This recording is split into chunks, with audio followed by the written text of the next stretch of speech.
Hello everyone, welcome back to my channel. I hope आप सब अच्छे होंगे एंड अभी तक अगर आपने मेरे चैनल को सब्सक्राइब नहीं करा है तो जल्दी कर लीजिए ताकि आगे आने वाले वीडियोस के लेटेस्ट अपडेट्स आपको मिलते रहें। तो आज का जो टॉपिक होने वाला है ना, that is most discuss topic. और आजकल काफ़ी लोगों को इस बात पे कंफ्यूजन हो रही है कि किसी किसी पर्सन को ऐसे लग रहा है कि एक लिमिटिंग बिलीफ है, किसी को लग रहा है कि ये एक मैंडेटरी थिंग है एंड लोग बहुत कंफ्यूज हो रहे हैं। तो इसी चीज़ पे मैंने सोचा आज वीडियो बनाऊं about nervous system healing and क्या ये चीज़ आपके लिए रिक्वायर्ड है या नहीं, एंड ये होता क्या है बेसिकली। सी, आपकी मैनिफेस्टेशन में बहुत सारे लोगों का ये कंसर्न है। आज क्या हुआ था कि मैं ऐसे ही अपना इंस्टाग्राम जस्ट स्क्रॉल कर रही थी एंड आई वाज सीइंग कि इतने सारे पोस्ट जस्ट इन्हीं चीज़ों के ऊपर थे कि आपको अपना नर्वस सिस्टम हील करना पड़ेगा, आपको हीलिंग्स करवानी पड़ेंगी। एंड आप अगर एंग्जाइटी फील कर रहे हो, आप डेस्परेशन फील कर रहे हो, तो आप अपनी ये चीज़ें मैनिफेस्ट नहीं कर सकते हो, आपकी बॉडी सेफ़ नहीं फील करेगी। एंड अगर आप एफर्मेशंस भी कर रहे हो, विजुलाइज कर रहे हो, लेकिन अंदर से अगर आपको रेजिस्टेंस फील हो रही है तो आपकी मैनिफेस्टेशन हो ही नहीं पाएगी, आपकी बॉडी से वो मैच नहीं कर रही है। तो इसमें ना बहुत सारे लोगों के अलग अलग ओपिनियंस आते हैं, तो मैंने सोचा उसी पे बेस्ड एक वीडियो बनाई जाए एंड जिससे कि ये क्लियर हो जाए कि ये एक लिमिटिंग बिलीफ है या फिर ये फैक्ट है, ये क्या चीज़ है। देखो, काफ़ी सारे क्लाइंट्स मेरे पास आते हैं जो बोलते हैं कि हम काफ़ी टाइम से ना रोबोटिकली अफर्म कर रहे हैं या फिर हम नॉर्मली अफर्म करते हैं एंड हमें रिज़ल्ट नहीं मिल रहे हैं। और हमने जब भी ट्राई करा एफर्मेशंस करने का या कुछ भी, तो हमें फीलिंग नहीं आती, हमें बिलीव नहीं होता। और जब भी हम कर रहे होते हैं एफर्मेशंस तो हमें डेस्परेशन होने लग जाती है, विजुलाइज करते वक्त भी डेस्परेशन होने लग जाती है और हमें ऐसे होता है कि रिजल्ट्स चाहिए तुरंत। और कहीं ना कहीं बहुत ज़्यादा नेगेटिविटी, एंग्जाइटी, कहीं ना कहीं बहुत हैवी फील करना, हार्ट बीट बहुत फास्ट हो जाना, स्टमक में इरिटेशन फील करना, पूरी बॉडी रेस्टलेस हो जाना, इस तरह की चीज़ें फील होती हैं। तो इसलिए मैंने सोचा कि ये एक बहुत बड़ा कंसर्न है क्योंकि ये 80% of my clients are saying same thing. तो मैंने सोचा इस टॉपिक पे वीडियो बनाई जाए बिकॉज ये एक कंसर्न सबने रेज़ कर दिया है, अदर कोचेस ने भी, कि अगर आप हीलिंग्स नहीं कराओगे तो आपकी मैनिफेस्टेशन नहीं होगी। ठीक है, तो सबसे पहले चीज़ इस पे बात करते हैं कि कुछ लोगों की ना, अगर आप सक्सेस स्टोरी सुनोगे ऐसी भी मिलेंगी आपको जिन्होंने एंग्जाइटी होते हुए भी मैनिफेस्ट करा है। ठीक है, दो टाइप के लोग होते हैं। एक होते हैं वो लोग जिनको एंग्जाइटी होती है, कुछ भी होती है, बट उनके लिए एक बर्निंग डिज़ायर होती है कि हमें ये मैनिफेस्ट करना है और अगर हम इसको रोबोटिकली नॉन स्टॉप अफर्म करते रहेंगे तो हमें हमारी डिज़ायर मिल करके ही रहेगी, 3D में वो मिल जाएगी, फॉर श्योर मिलेगी। एंड दूसरी तरफ ऐसे वाले लोग भी होते हैं जो कि ये सोचते हैं कि हमें अच्छा फील नहीं हो रहा, हम 24 घंटे बैठ के अफर्म नहीं कर सकते हैं एंड हमें जो है फीलिंग्स चाहिए, हमें बिलीफ चाहिए। और ऐसे नॉन स्टॉप अफर्म करने में कुछ भी अच्छा फील नहीं हो रहा। एंड इनफैक्ट जब विजुलाइज भी कर रहे हैं, पहले बहुत सारे लोगों को इशू आता है फोकस करने में, विजुलाइज नहीं कर पा रहे हैं और जितना हो रहा है उसमें फील नहीं आ रहा है, थोड़ा बहुत फील आ भी रहा है तो डेस्परेशन बढ़ जा रही है। तो इस तरह के भी इश्यूज़ आते हैं। तो ये दो टाइप के लोग होते हैं। तो जिनको ये चीज़ मैटर करती है ना, जो फर्स्ट टाइप की कैटेगरी में आते हैं कि उन्हें मैटर ही नहीं करता कि कुछ फील हो रहा है नहीं हो रहा है, एंग्जाइटी हो रही है नहीं हो रही है, वो नॉन स्टॉप लगातार उस चीज़ को अफर्म करते जाते हैं करते जाते हैं। उन लोगों के केस में क्या होता है कि उनकी बॉडी वैसे ही रिएक्ट करती है। बिकॉज आप ये समझो कि ये law of healing, law of visualisation, law of imagination नहीं है, it is law of assumption. आप जो एज्यूम कर लोगे वही आपकी रियलिटी में हो जाएगा। अगर आप मानते हो कि ये चीज़ आपके लिए वर्क करती है तो वर्क करेगी, अगर आप मानोगे नहीं वर्क करती तो नहीं करेगी। सिंपल सी बात है। एंड कुछ कुछ लोग ऐसे भी आते हैं इस थॉट प्रोसेस के, हमारे लिए तो ये टेक्निक वर्क ही नहीं करती। सबसे पहली बात, टेक्निक कोई एक मशीन नहीं है जो वर्क कर रही है आपके लिए और किसी और के लिए नहीं, या फिर आपके लिए नहीं करेगी किसी और के लिए करेगी। टेक्निक का काम होता है आपको, आपके माइंड को उस स्टेट में लाने में हेल्प करना। अगर आप एक बात बोलना चाहते हो कि आपके एसपी से शादी हो गई है, ये आप लिख करके भी बोल सकते हो, वो स्क्रिप्टिंग हो जाएगी। आप बोल करके करोगे, वो एफर्मेशंस हो जाएंगे। अगर आप उसको इमेज की फॉर्म दे दोगे तो वो विजुअलाइजेशन हो जाएगा। अगर आप पैसिवली सुनना चाहोगे, आप सबलिमिनल्स के थ्रू या एफर्मेशन टेप्स के थ्रू उस तरह से काम कर सकते हो, तो वो एक पैसिव वे आपका सुनने वाला हो जाएगा। आप उसमें अपने ईयर्स के थ्रू आप फीलिंग्स भी ऐड कर रहे हो, कोई म्यूज़िक के थ्रू आप उसको यूज़ कर रहे हो। तो ये सारे टूल्स एंड टेक्निक्स हो गए। लेकिन क्या इसमें से कोई भी चीज़ ऐसी हुई कि अगर आपने लिखा है तो वर्क नहीं करेगा, बोला है तो वर्क कर जाएगा? ये कितना स्टूपिड और इलॉजिकल है जो लोग इस तरह के कॉन्सेप्ट लेके आते हैं, हमारे लिए ये टेक्निक वर्क नहीं करती, हमारे लिए ये नहीं वर्क करती। हर चीज़ आपके बिलीव से आ रही है, एंड टेक्निक्स का काम है सिर्फ और सिर्फ आपके माइंड को ये बताना कि ये चीज़ हो चुकी है। Because subconscious past present future और ये सब टेंसेस नहीं देखता है। कई लोग कहते हैं हमने ये बोला, हमने वो बोला, मैटर नहीं करता। इवन इफ़ आप कल की डेट का बोलोगे या हो चुकी है बोलोगे, माइंड लॉजिक्स नहीं लगाता है, वो अभी नाउ में बिलीव करता है। अगर आप जो भी चीज़ बोल रहे हो, दैट्स इट, वो उस चीज़ को एज अ कमांड ले लेगा। अगर आप कह रहे हो पास्ट में आई एम ऑलरेडी मैरिड, वो उसको भी मान लेगा। I am currently getting married, उसको भी मान लेगा। या फिर आप बोलोगे कि फ्यूचर में आपकी शादी होने वाली है पर्टिकुलर डेट को, वो भी मान लेगा और वो उसको करके देगा। इसीलिए काफ़ी लोगों का उस डेट पे भी हो जाता है पर्टिकुलर मैनिफेस्टेशन, या फिर उससे पहले भी हो जाता है, उससे बाद भी होता है। इसमें कोई ऐसा लॉजिक नहीं है कि आपके स्पेसिफिक डेज डिसाइड कर रखे हैं। माइंड में कैलकुलेटर नहीं चल रहा कि वो आपके डेज डिसाइड कर रहा है कितने दिन में आपको करके देना है। वो जैसे ही प्रोग्राम होएगा वो आपकी डिज़ायर्स ला के दे देगा। ठीक है। दूसरी चीज़ इसमें जो आती है कि लोगों को जब वो ये बात थी टेक्निक्स की, एंड अगर आप कोई भी टेक्निक करते हो, कुछ लोगों का माइंडसेट ऐसा होता है कि उनको अपनी डिज़ायर पाने से मतलब है। उनके अंदर एक बर्निंग डिज़ायर होती है, एक भूख होती है कि मुझे ये चीज़ डेस्परेटली चाहिए, कैसे भी करके चाहिए। तो वो ये नहीं सोचते हैं कि मुझे अच्छा फील हो रहा है नहीं हो रहा है, मेरा स्केड्यूल कैसा है, मैं बिज़ी हूँ मैं नहीं हूँ। वो अपनी डेडिकेशन पूरी की पूरी उस चीज़ में लगा देते हैं। उनको रोना आ रहा होता है, वो तब भी अफर्म करते हैं, वो एक्सक्यूज़ नहीं करते हैं। उनको नेगेटिविटी आ रही है, वो तब भी अफर्म करते हैं, क्योंकि उनका माइंडसेट ऐसा होता है कि अगर हम इसको नॉन स्टॉप करते रहेंगे ये हमारे लिए वर्क करेगी।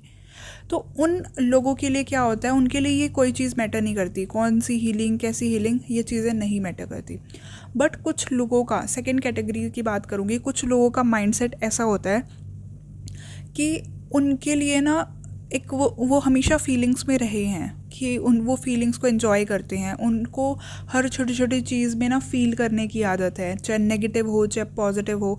एंड वो फेक इट वाली जो चीज़ होती है, जो कई लोगों को डिल्यूशनल लगती है, वो नहीं कर पाते हैं। एंड उनका माइंड एक्स्ट्रा लॉजिकल चलने की कोशिश करता है। क्रिटिकल थिंकिंग जो होती है माइंड में, वो एक्स्ट्रा होती है कि वो क्रिटिसाइज़ करता रहेगा, ये कैसे पॉसिबल है, ये हो ही नहीं सकता, ये ऐसा है, ये वैसा है, इसमें तो फील ही नहीं आ रही है, तो सच ही नहीं हो रहा। तो वो अपने माइंड का कंट्रोल खो चुके होते हैं। वो कहीं ना कहीं अपने थॉट्स को ओवर पावर होने देते हैं। वो थॉट्स जो हैं उनको चलाते हैं, नॉट वो खुद उस कंट्रोल को नहीं कर पाते हैं, थॉट्स को कंट्रोल नहीं कर पाते हैं।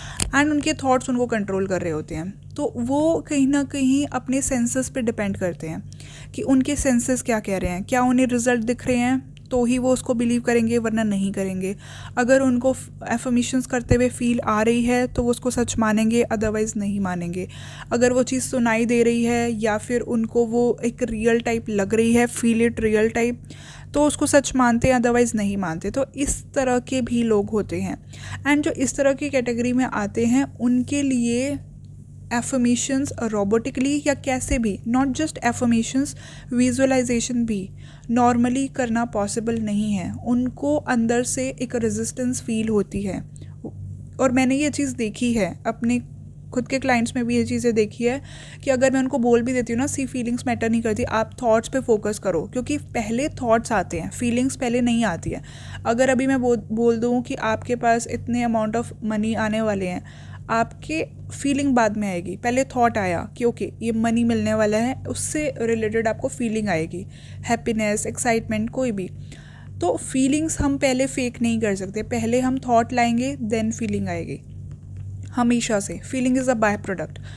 तो सेम वे में अगर आप थॉट्स पे फोकस कर रहे हो, फीलिंग्स आए या ना आए वो बाद की काम है, वो बाद में आ जाएगा इवेंचुअली, क्योंकि माइंड जब प्रोग्राम हो गया वो सच मानने लग जाएगा, आप नेचुरल फील करना स्टार्ट कर दोगे। लेकिन कुछ लोग ऐसे होते हैं कि नहीं, हमें पहले फील करना ही है, वो उनका फोकस ही फीलिंग पे होता है, वो थॉट पे फोकस नहीं करते हैं, तो उनके लिए ये चीज़ डाइजेस्ट करना मुश्किल हो जाता है। जैसे वो विजुअलाइज़ कर रहे हैं, अब वो 3D में देखते हैं, रिजल्ट तो है ही नहीं, तो उनके अंदर डेस्परेशन आती है। डेस्परेशन कहाँ से आती है? जब आपको रिजल्ट नहीं दिख रहे होते हैं, बट आप विजुअलाइज़ कर रहे हो या आप अफर्म कर रहे हो, एंड का सोच रहे हो, एंड अब आप देख रहे हो यहाँ तो कुछ भी नहीं है। तो वो वाले लोग जो होते हैं वो नहीं उन चीज़ों को टॉलरेट कर पाते हैं एंड उनको इश्यू आता है। एंड उस तरह के लोगों को क्या दिक्कत होती है कि उनको हीलिंग की ज़रूरत पड़ती है। एंड सिर्फ उन कैटेगरी के लिए मैं बोल रही हूँ, सेकंड वाली, उनको ये ज़रूरत पड़ती है। वाई? बिकॉज हर किसी का बॉडी सिस्टम अलग होता है, हर किसी का माइंडसेट अलग होता है। अब जो इंसान ये बोलेगा मुझे हीलिंग की ज़रूरत है, वो दूसरे के लिए एक लिमिटिंग बिलीफ होगा, क्योंकि किसी दूसरे इंसान ने जो फर्स्ट कैटेगरी में था उसने रोते हुए भी मैनिफेस्ट किया, एंड दूसरा पर्सन जो है उसको ये लगेगा कि अच्छा ऐसे अफर्म करना रोबोटिकली ये एक लिमिटिंग बिलीफ है, मुझे तो हीलिंग की ज़रूरत है। तो ये जो डिबेट चल रही है ना, it's like a nonsense thing कि आप अगर उस डिबेट में घुस रहे हो कि ओके ये लिमिटिंग बिलीफ है नहीं है, आप इतना समझ के चलो कि मैनिफेस्टेशन कभी भी वन की पॉइंट नहीं है कि हर किसी के लिए एक सेम सेट ऑफ तरीका होगा कि सबको सेम ही चीज़ें करनी है। कुछ लोगों के लिए वो बहुत ईजी होता है कि वो बिना किसी चीज़ पे फोकस करे हुए, एंड आप अपने आसपास भी देखोगे, आप अपने स्कूल टाइम में भी देखोगे, कुछ लोग ऐसे होते हैं उनको नहीं होता कि वो रात भर जाग जाग के पढ़ाई करें, वो डेली पढ़ाई करेंगे, थोड़ा थोड़ा पढ़ाई करेंगे, एंड देन वो मार्क्स लेके आते हैं। एंड कुछ लोग ऐसे होते हैं उन्हें नहीं फ़र्क पड़ता उनकी तबीयत ख़राब हो रही है, क्या हो रहा है क्या नहीं हो रहा, वो एंड टाइम पे पढ़ेंगे, रात दिन पढ़ेंगे और वो मार्क्स ले आते हैं। तो वो उस तरह के भी कैटेगरी वाले होते हैं। अब दोनों ही अपने अपने तरीके बताएंगे तो किसी न किसी को वो लिमिटिंग लगेगा कि तुम सारा साल पढ़ के तब ला रहे हो, हमने एक दिन में पढ़ लिया। बट वो एक दिन पढ़ने वाला वो ज़रूरी नहीं है कि वो हर कोई उस तरह से पढ़ पाए, क्योंकि हर किसी का प्रोसेस, बॉडी को चीज़ों को प्रोसेस करने का तरीका अलग होता है। नहीं बैठ पाते हैं इतनी देर तक, एक साथ बैठना, एक सेशन, एक सैचुरेशन करना वो नहीं हो पाता कि आप लगातार पढ़ते रहो बिना ब्रेक्स लिए। और कुछ लोगों के लिए होती है वो आदत, उनको प्रेशर में काम करने की आदत होती है। तो जो रोबोटिकली नॉन स्टॉप अफर्म कर रहा है ना, उसको प्रेशर की हैंडल करने की आदत है, उसकी बॉडी को हैंडल करना आता है, तो वो उस चीज़ों में बॉदर नहीं होते हैं कि उनकी बॉडी क्या रिएक्ट कर रही है क्या नहीं कर रही, क्योंकि उनकी बॉडी ऑटोमेटिकली एडजस्ट कर लेती है बेस्ड ऑन थॉट्स। उनका एक अजम्पशन बना होता है कि हम इसको करते रहेंगे और ये हो जाएगा, मैटर नहीं करता अभी कैसी तबीयत हो रही है। क्योंकि कुछ लोगों को क्या होता है, अफर्म करते वक्त भी उनकी तबीयत ख़राब होती है जब वो नॉन स्टॉप लॉन्ग आवर्स तक अफर्म कर रहे हैं। एंड अगर आप उन लोगों की बात करोगे जो कि नहीं हैंडल कर पा रहे हैं, उनकी बॉडी कैसे रिएक्ट करती है, जो सेकंड कैटेगरीज के हैं, जिनको फीलिंग्स रिक्वायर्ड है, जिनको डेस्परेशन हो रही है, जिनको एंग्जाइटी हो रही है, उनकी बॉडी फ्लाइट मोड में हो जाती है। जब उनको एकदम से, जिनको आदत नहीं है शुरू से इतना प्रेशर हैंडल करने की, या फिर वो एक अनरियलिस्टिक चीज़ को जो कि अभी उन्हें रियल नहीं लग रहा है एंड उसको वो विजुअलाइज कर रहे हैं या कुछ भी, तो माइंड उनका ना एक डेंजर वाली चीज़ समझता है कि ये एक अनरियलिस्टिक चीज़ है, ये पॉसिबल ही नहीं है, कि कहीं एक हार्ट ब्रेक ना हो जाए इस चीज़ से, एक्सपेक्टेशंस ना हो जाए कि ख्याली पुलाव अपने माइंड में बना रहे हो और कल को आपका दिल टूट जाए, ऐसा कुछ होए ना।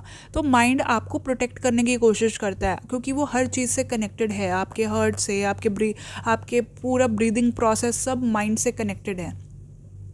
तो आपका माइंड, उसको वो सिग्नल मिलते हैं कि ये चीज़ रियलिस्टिक है या नहीं है। और कुछ चीज़ जब आपको बिल्कुल एंग्जाइटी फील करा रही है, तो माइंड क्या होता है, इवेंचुअली आपका माइंड ना फ्लाइट मोड में चला जाता है, सर्वाइवल मोड में, कि वो पैनिक करने लगता है कि उसको कैसे भी करके इस चीज़ों को डील करना ही है, कैसे भी करके अपने आप को उस चीज़ में सर्वाइव कराना है। कि माइंड भी एक डेंजर चीज़ है, ये एक बहुत अनरियलिस्टिक चीज़ हम अफर्म करने जा रहे हैं, कुछ ऐसा विजुअलाइज करने जा रहे हैं, तो वो पैनिक मोड में जाता है। और एक कॉर्टिसोल आप कहोगे, वो एड्रेनलिन, ये रिलीज़ होता है आपकी बॉडी से, वो केमिकल्स, हार्मोन्स रिलीज़ होते हैं, जिसकी वजह से आपके माइंड को स्ट्रेसफुल वाले सिग्नल्स जाते हैं, आपका माइंड स्ट्रेस्ड फील करता है। और आपकी बॉडी में आप कभी भी देखोगे अचानक से आपके पेरेंट्स आपको एक बार बुलाएं और आके बोल रहे एक बार इधर आओ, कुछ बात करनी है और एकदम साइलेंस हो जाए, आपके अंदर ऑटोमेटिकली वो स्ट्रेस रिलीज़ होना स्टार्ट हो जाएगा कि ये क्या हो गया, अब अचानक से क्यों बुलाया है, क्या चीज़ हो सकती है। कुछ लोगों को इंटरव्यूज़ में होता है, अचानक से इंटरव्यू की कॉल आ जाए और इमीडिएटली अभी बिठा दिया जाए, या फिर एकदम स्टेज फियर भी हो जाता है कुछ लोगों को, तो उनकी बॉडी पैनिक मोड में जाती है। इट्स नॉट कि सबके लिए वो सेम वर्क करता है, कुछ लोगों की बॉडी वैसे रिएक्ट करती है, कुछ लोगों को स्टेज फियर नहीं होता, कुछ लोगों के लिए बहुत एकदम कूल चीज़ होती है कि मुझे बुलाओ, मुझे वो अटेंशन चाहिए, मुझे चाहिए कि मैं 100 लोगों के आगे खड़े होकर बात करूं। लेकिन कुछ लोगों की बॉडी अलग तरह से रिएक्ट करती है, वो पैनिक करने लग जाते हैं, वो नर्वस हो जाते हैं, उनकी बॉडी शेक करने लग जाती है, तो दैट मीन्स वो सर्वाइवल मोड में चले जाते हैं, उनका माइंड उस टाइम काम करना बंद कर देता है। एंड आप खुद सोचो कि आप प्रोग्रामिंग कर किस तरह से रहे हो, आप अपने माइंड में न्यूरोप्लास्टिसिटी बनाने के लिए ही कर रहे हो। माइंड कैसे प्रोग्राम होगा, सबकॉन्शियस माइंड रिपीटिशन से होता है। अगर आपका माइंड, आपकी बॉडी सर्वाइवल मोड में चली गई है, पूरी तरह से पैनिक हो रही है, एंड उसको किसी न किसी तरह से पहले आपकी बॉडी को कंट्रोल में लाना है, तो क्या आपको लगता है उस टाइम पे न्यूरोप्लास्टिसिटी वर्क भी कर रही होगी? वो आपके सारे थॉट्स को रेजिस्ट कर देगी। वाई? बिकॉज उसको अभी अपनी बॉडी को सर्वाइव कराना है। जो केमिकल स्ट्रेस रिलीज हो रहा है वो हैंडल नहीं कर पा रही है बॉडी, वो माइंड हैंडल नहीं कर पा रहा है, तो वो रिपेल करेगा, वो नहीं करने देगा न्यूरोप्लास्टिसिटी, वो माइंड में थॉट्स ही नहीं जाने देगा। तो जो लोग कहते हैं ना बस थॉट्स बोलते रहो, फॉर्म करते रहो, थॉट ही मैटर करते हैं, फीलिंग मैटर नहीं करती, बट आपको इसके पीछे का साइंस समझने की ज़रूरत है। कुछ लोगों की ऐसे माइंडसेट होता है कि उनके लिए फीलिंग्स और इमोशंस मैटर नहीं करते हैं क्योंकि उनकी बॉडी वैसे अडेप्ट कर चुकी है। लेकिन जो दूसरी कैटेगरीज के मैंने लोग बताया, उनकी बॉडी शुरू से वैसे ही रही है, उनका माइंडसेट वैसा रहा है, उनका एनवायरनमेंट ऐसा रहा है कि उनको उस चीज़ की आदत नहीं है, वो इतना सोशलाइज नहीं करते होंगे, या फिर उनको ये नर्वस सिस्टम उनका उस तरह से ही वर्क करता है कि वो बहुत डरते रहे हैं कि किसी चीज़ों को लेकर के बड़ा रिजल्ट एक्सपेक्ट करना उनके लिए एक बहुत अलग सी चीज़ लगती है। तो उनका वे ऑफ रिएक्शन अलग होता है, वो उस थॉट्स को अंदर जाने ही नहीं देंगे। अब वहाँ पे न्यूरोप्लास्टिसिटी कैसे वर्क करेगी अगर थॉट्स ही नहीं जा रहे हैं? तो सबकॉन्शियस माइंड में थॉट्स नहीं जाते हैं जब आपकी बॉडी इस तरह से रिएक्ट कर रही है, पैनिक मोड में है बिल्कुल। तो इसलिए क्या होता है कि अब ये थॉट किसी को लगेगा कि नहीं है तो लिमिटिंग बिलीफ है, बट आप इसका साइंस समझोगे तो आपको समझ आएगा कि दोनों ही अपनी जगह सही हैं, कैटेगरी 1 भी एंड 2 भी। बट कोई भी किसी का फिट रूल नहीं है कि आपको यही लेकर के चलना है, इसलिए मैंने दोनों को एक्सप्लेन करा। बिकॉज लोगों में डिबेट चल रही है कि नहीं आपको जो है नर्वस सिस्टम हीलिंग की ज़रूरत नहीं है, कोई कह रहे हैं कि इसके बिना तो आप मैनिफेस्ट ही नहीं कर सकते। तो आपको किसी का रूल पकड़ के चलने की ज़रूरत नहीं है, आप अपनी बॉडी के अकॉर्डिंग देखो कि आपके लिए क्या सही है क्या नहीं है। बिकॉज कोई भी ऐसा नहीं है कि अगर किसी ने अपने तरीके से मैनिफेस्ट करा है तो वही तरीका सबके लिए ही वर्क करेगा। एक लॉक की जो होगी वो उसी की लॉक में जाएगी, वो ही की से आप सारे लॉक्स नहीं खोल सकते हो। सेम वे में अप्लाई होता है कि अगर आपका मैनिफेस्टेशन जो है और आपकी बॉडी, आपका माइंडसेट, ये एक पर्सनल चीज़ होती है। ये नहीं कि आपने 1000 कंटेंट देख लिए, 10 यूट्यूब पे आप स्क्रॉल करते जा रहे हो, अच्छा उसका मेथड पकड़ लिया, इसका मेथड पकड़ लिया, इसने ये बताया है, उसने वो बताया है, चलो हम फॉलो करते हैं, अच्छा इसकी सक्सेस स्टोरी में इसने ये करा था जो मुझे भी यही करना है। नहीं, आप अपना माइंडसेट देखो, आप किस में कंफर्टेबल हो, किस चीज़ में आप अच्छे से कर पाते हो, कौन सी चीज़ आपके लिए बेटर है, क्या आपके लिए ये आपको करनी चाहिए। ये नहीं कि किसी कोच ने बोल दिया आपको कि आप बस अफर्म करते जाओ हो जाएगा, या किसी ने बोल दिया बस विजुअलाइज करते जाओ फर्स्ट पॉइंट ऑफ व्यू में वो हो जाएगा। नहीं, ऐसे नहीं होता, किसी लोगों से नहीं होता फर्स्ट पॉइंट ऑफ व्यू में। एंड किसने बोला आपको फर्स्ट पॉइंट ऑफ व्यू में करना है, क्यों करना है?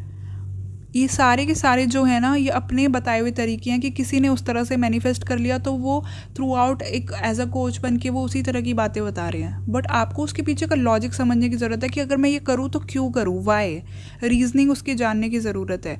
तो सेम इस चीज़ में अप्लाई होता है कि अगर आपकी बॉडी उस तरह से रिएक्ट करती है, पैनिक करती है, उस तरह से रिएक्शन देती है, तो आपको उस टाइम पे काम डाउन होने की ज़रूरत है। एंड उसके लिए मैं नहीं कहती कि आप मेडिटेशन में चले जाओ या बहुत हीलिंग्स करवाते रहो, नहीं। उसके लिए सिंपल सा तरीका होता है एनएलपी में कि आप नॉर्मल EFT टैपिंग करो। EFT टैपिंग आप अपने जो भी आपके पॉइंट्स होते हैं ना कॉन्शियस वाले, आप कहीं पे गूगल कर लेना, वरना मैं शॉर्ट में वीडियो डाल दूँगी उस चीज़ की।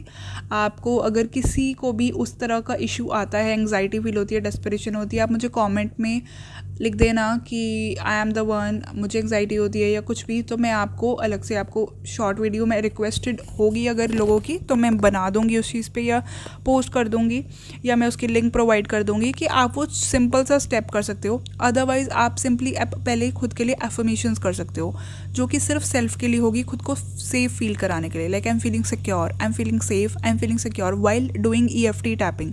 EFT टैपिंग करते हुए कुछ पॉइंट्स होते हैं, उस पर आपको टैपिंग करना है, एंड टैप करते हुए आप अफर्म करोगे, पहले खुद को सेफ फील कराओगे, रिलैक्स हो जाओगे, देन सेल्फ की अफर्मेशन स्टार्ट करो, self love, self concept, and then move to आपका जो भी डिज़ायर है, आइदर SP और जॉब या कुछ भी। तो आपको इतना बड़ा प्रोसेस करवाने की ज़रूरत नहीं पड़ी कि आपने हीलिंग्स ले रही हो या कुछ भी कर रहे हो, ये सब स्टूपिडिटी है। आजकल ये जो चीज़ें चलती जा रही हैं मार्केट में, आपको अपने माइंड से सोचना है कि मुझे अपनी चीज़ें मैनिफेस्ट करनी है, मैं थ्रू आउट मैनिफेस्ट करता आ रहा हूँ। आप डरते हुए भी मैनिफेस्ट करते हो, जब आपका रिजल्ट आने वाला होता है आप होप कर रहे होते हो बस मेरे इतने मार्क्स आ जाए, मार्क्स आ जाए, अच्छे मार्क्स आ जाए, तब भी आपकी मैनिफेस्टेशन वर्क कर रही थी पैनिक मोड में। कुछ लोगों की क्या होती है, नेगेटिव भी वर्क करती है। वाई? बिकॉज उनकी बॉडी इतना पैनिक कर जाती है, उनको डर इतने ज़्यादा आने लग जाते हैं, ऑटो पायलट पे इतने फास्ट थॉट्स आते हैं कि वो नेगेटिव भी मैनिफेस्ट कर लेते हैं। उनके लिए नेगेटिव मैनिफेस्ट करना बहुत ईजी होता है, बहुत जल्दी मैनिफेस्ट हो जाते हैं क्योंकि उनकी बॉडी वैसे वर्क करती है। तो आपको समझने की ज़रूरत है कि आपकी बॉडी सेट किस टाइप का है, कैसे आपकी चीज़ें वर्क करती हैं।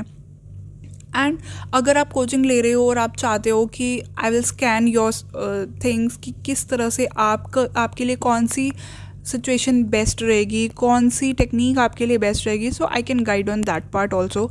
क्योंकि मुझे पता है, मैंने हर तरीके से करके देखा है, मैंने हर एक टेक्निक ट्राई की हुई है, मैंने हर एक इमोशन के थ्रू मैनिफेस्ट करने की ट्राई की हुई है, तो मुझे पता है कि कौन सी चीज़ों से कैसे मैनिफेस्ट होता है। तो आई कैन गाइड यू कि कौन सी वाली सिचुएशन में आपको कैसे रिएक्ट करना है, कैसे उन चीज़ों को हैंडल करना है, तो वो चीज़ आप पूछ सकते हो। बट अगर रही बात कि आप सेल्फ खुद से करना चाह रहे हो, तो आपको ये समझना है कि आप हमेशा आप खुद को फिर इंट्रोस्पेक्ट करो कि आप किस तरह से रिएक्ट करते हो चीज़ों पे, तो उस बेस्ड पे ही आप अपनी टेक्निक्स चूज़ करो। अगर आपको काम फील नहीं हो रहा, पहले खुद को काम फील कराओ। एंड इसमें कोई बुराई भी नहीं है, अगर आप 10 सेकेंड अपने लिए अफर्म कर लोगे या खुद को रिलैक्स करा लोगे और फिर अफर्म करोगे, तो आपको ऑलरेडी आपको अच्छा मज़ा आने लग जाएगा वो टेक्निक करते हुए। आपको क्यों पैनिक में ही करना है जस्ट बिकॉज और लोग कर रहे हैं तो। एंड ऐसा भी नहीं है कि अगर आप अपने आप को बिल्कुल ही, जैसे मैंने बताया, फर्स्ट कैटेगरी के लोग होते हैं जो कि इस तरह के होते हैं, उन्हें फ़र्क ही नहीं पड़ता कि कैसा मूड है कैसा नहीं है, उनको जस्ट अफर्म करने से मतलब है। वो रोबोटिकली काफ़ी लंबे लंबे आवर्स तक अफर्म कर पाते हैं, तो उनको वो चीज़ें, उनके लिए वो वर्क कर जाती हैं एंड उनको कम टाइम में रिज़ल्ट मिल जाते हैं। सो रिज़ल्ट मिलना कभी भी इन चीज़ों पे डिपेंड नहीं करता कि उसका कौन सा तरीका था, क्या था। हर किसी का ये होता है कि आप बेसिकली किसी और की चाबी लेकर के आप अपने ताले को खोलने की कोशिश करोगे तो वो नहीं होगा। आप अननेसेसरी डिलेज कराते रहोगे, आप ऐसे ही ब्लॉक्ड होते रहोगे, आप अपनी सिचुएशन में पैनिक करते रहोगे, आपके लिमिटिंग बिलीव्स पे वर्क नहीं करोगे, तो भी आपकी वो मैनिफेस्टेशन डिलेज होती रहेगी। इसीलिए कभी भी एक 1 फिट रूल नहीं है। एंड कई लोग तो ये थॉट प्रोसेस लेके आते हैं कि हमें 1 मंथ की कोचिंग ली है, 2 मंथ की कोचिंग ली है, हमें इसके अंदर अंदर ही रिजल्ट चाहिए, वरना वो उसी मोड में पैनिक मोड में चले जाते हैं। तो आप खुद सोचो कि वो किस माइंडसेट से आ रहे हैं, उनको क्या ही मिलने वाला है। क्योंकि मैनिफेस्टेशन होती है कि आप जो हो आप वही अट्रैक्ट करोगे। और अगर आप इतने डर रहे हो अंदर से और आपकी बॉडी उस तरह से रिएक्ट कर रही है, तो आप एंड स्टेट में तो आप रहोगे नहीं। आप हर टाइम यही सोचते रहोगे कितना टाइम हो गया, 1 महीना हो गया, 2 महीना हो गया, मेरा कोर्स ख़त्म हो जाएगा, मेरे दिन इतने निकलते जा रहे हैं, मुझे कब मेरे को रिजल्ट मिलेगा। एंड वो यही सब लूप में जाते रहते हैं। फिर वो एक कोच से दूसरे कोच जंप करते रहते हैं एंड फिर वो पूछते हैं हमारी तो मैनिफेस्टेशन हो नहीं रही है, हम क्या करें क्या नहीं करें। Because manifestation is all about your mind set, your state. आप क्या इनर टॉक करते हो, आप क्या माइंड सेट में रहते हो, क्या आप अपनी जो आपकी डिज़ायर है क्या आपको वो अचीवेबल भी लगती है या नहीं लगती है। बहुत लोगों को तो वो भी नहीं लगती है। तो यही बहुत सारे ब्लॉक्स होते हैं जिनकी वजह से आपकी मैनिफेस्टेशन डिले होती हैं। एंड ये एक एंग्जाइटी वाला जो ये टॉपिक है, ये भी वन ऑफ द रीज़न है। एंड इसमें इसीलिए मैंने इस टॉपिक पे वीडियो बनाई, बिकॉज ये बहुत ज़्यादा मिसअंडरस्टूड टॉपिक है। तो इसलिए मैंने सोचा कि मैं आपको साइंस के थ्रू समझाऊं और चीज़ों को बताऊं कि बेसिकली ये चीज़ें वर्क हो कैसे रही है, कि आपको अपना थॉट प्रोसेस देख करके चलना है कि क्या आपके लिए ये सही है या नहीं। इवन इफ़ आप कर पा रहे हो उस चीज़ को अफर्म या कोई भी चीज़ें, इट्स फाइन, बहुत अच्छी बात है। और अगर आप नहीं कर पा रहे हो तो आप 10-20 सेकंड अपने आप को काम डाउन करो, ब्रीद वर्क करो, 5 4 3 2 1, आप ब्रीद को अपना ब्रीद इन करो, रोको उस चीज़ को, सांस को रोको, आपका सारा टेंशन ब्रीदिंग के ऊपर आ जाएगा, आप एकदम से प्रेजेंट में आ जाओगे।